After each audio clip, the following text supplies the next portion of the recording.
নিরামিষ ভেন্ডির এই রেসিপিটা একবার বানিয়ে নাও। যারা ভেন্ডি খেতে পছন্দ করো না তারাও কিন্তু নিমিষে খেয়ে ফেলবে। তো হ্যালো বন্ধুরা, নবমিতা কিচেনে আরও একটা রেসিপিতে তোমাদের সবাইকে অনেক অনেক স্বাগত। আজ তোমাদের সাথে নিরামিষ একটা মজাদার ভেন্ডির রেসিপি শেয়ার করব। এখানে 500 গ্রাম ভেন্ডি আছে। ভেন্ডি কিন্তু কাটার আগে সবসময় ধুয়ে নেবে। ধুয়ে নেওয়ার পর একটা তাওয়ালের সাহায্যে ভেন্ডিটাকে ড্রাই করে নিয়েছি।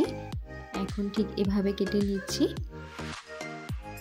ভেন্ডিগুলো একদম কচি নেওয়ার চেষ্টা করবে, আর যদি বড় সাইজের ভেন্ডি হয় তাহলে মাঝখান থেকেও কিন্তু কাট করে নিতে পারো। মশলার জন্য কী কী নিচ্ছি সেটাও চলো দেখে নাও।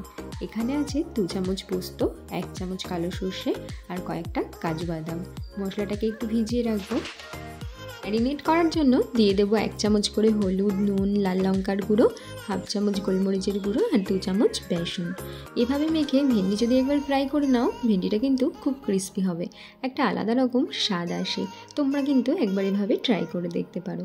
তো সর্ষের তেলটা প্রথমে গরম করে নেওয়ার পর ভেন্ডিগুলোকে একে একে ভেজে নিচ্ছি। আর অবশ্যই কিন্তু এটাকে মিডিয়াম ফ্লেমে ফ্রাই করব। ভেন্ডির যে গ্রিন কালারটা আছে এটা যেন চলে না যায়, সেটাও কিন্তু লক্ষ্য রাখতে হবে। দেখো ঠিক এই পর্যায়ে ভেন্ডিগুলোকে ফ্রাই করে নিয়েছি।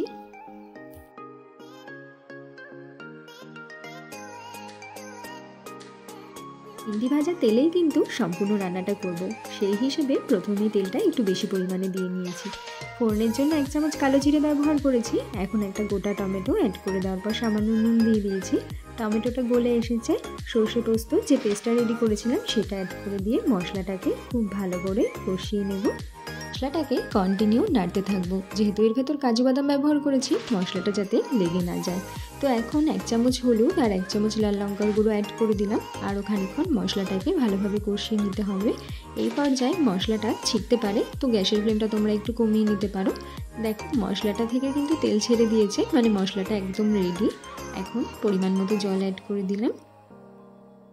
খুব ভালো করে মিলিয়ে নিয়ে ঢাকনা দিয়ে ঢেকে 5 মিনিট গ্রেভিটাকে রান্না করে নেব।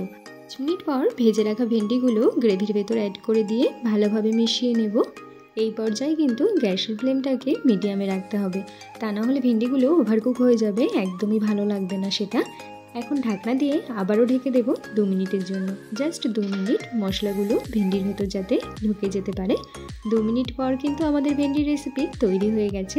ওপর থেকে কিছুটা চেরা কাঁচা লঙ্কা আর ধনেপাতা দিয়ে দিলাম। এখন গরম ভাতের সাথে এই ভেন্ডির রেসিপি সার্ভ করে নেব। কেমন লাগলো আজকের রেসিপিটা বন্ধুরা অবশ্যই জানিও, আর ভালো লাগলে লাইক শেয়ার করতে ভুলে যেও না কিন্তু।